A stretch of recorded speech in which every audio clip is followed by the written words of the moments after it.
Hello, Andy Ron here with Montana Land Source. It is May 24th, 2023, and this is the video summary for the weekly Montana Land Report from Montana Land Source. It's been a pretty whopping week in the Montana land market. We've got 10 new listings on the market just within the past week, about 30 property updates overall. One property back on the market, 8 price changes, 6 pending sales, and 3 sales. So starting to see volume and inventory pickup, that is, as far as active listings. Also, lots of calls coming in with asking for help on pricing properties from brokers and from potential sellers. So it's an interesting time in the land market. I think we're going to look at starting to rebuild some of our inventory perhaps.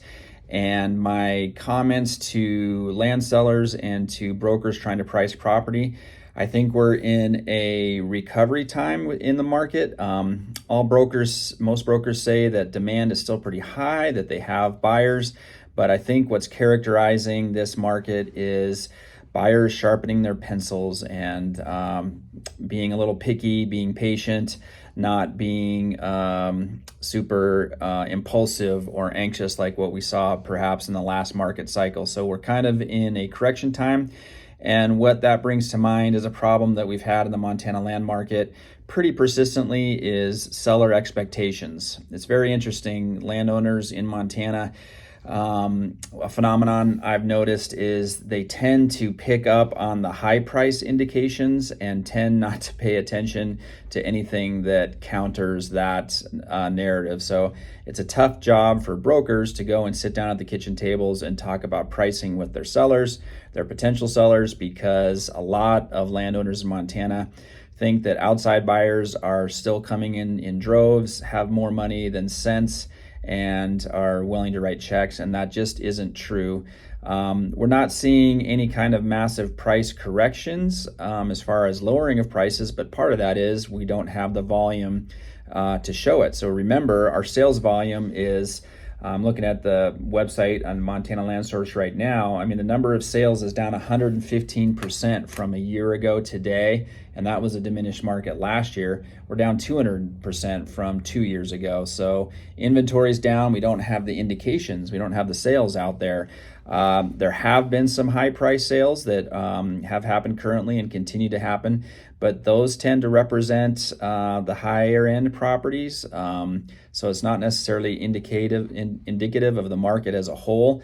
I think as a seller right now, if you're a motivated seller, if you're realistic about selling a property, I think you're going to have to be a little aggressive on pricing and whatnot. It just depends, of course, on your patient level and how motivated you are to sell. But one big danger, and we see this over and over in the market in Montana, is people overprice and then they end up kind of tarnishing their property. Their property sits on the market for a long time, and buyers notice that and automatically think something is wrong with that property. So my advice to sellers, if you're motivated and want to get something done, is to be a little bit, I don't know if aggressive is the right word, but realistic on pricing.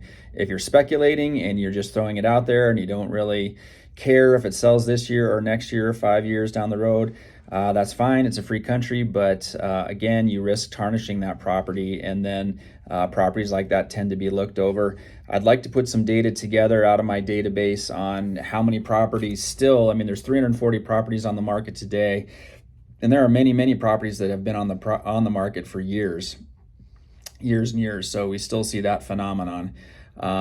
So yeah, I think we're in a correction period. I think the market is kind of in a little bit in a wait and see, even though there are buyers out there, and reportedly there is some motivation.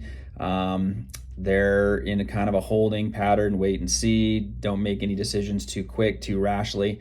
So if you want to participate in this market as a seller, I think you might have to price accordingly. In other news, we've got some meetings coming up. We've got the ag tour that the Chamber of Commerce puts on from Billings. That's a great opportunity, and it's like an all-day event coming up on a Friday where we all pile on a bus and go around and tour ag, kind of in Yellowstone County generally. Very interesting opportunity to learn about local agriculture and see some interesting things. Typically there's some processing facilities and that kind of stuff, value add, some interesting aspects of agriculture. The Ag Lenders Range School is coming up. That's where we tour. We're hosted by a ranch this year out of Lavina, and get to tour that ranch extensively, and also usually some other area ranches and that kind of thing. That one has continuing ed credits for brokers and appraisers. It's just a great networking opportunity and opportunity to learn about range conditions, range plants in Montana. So keep your eye out for that.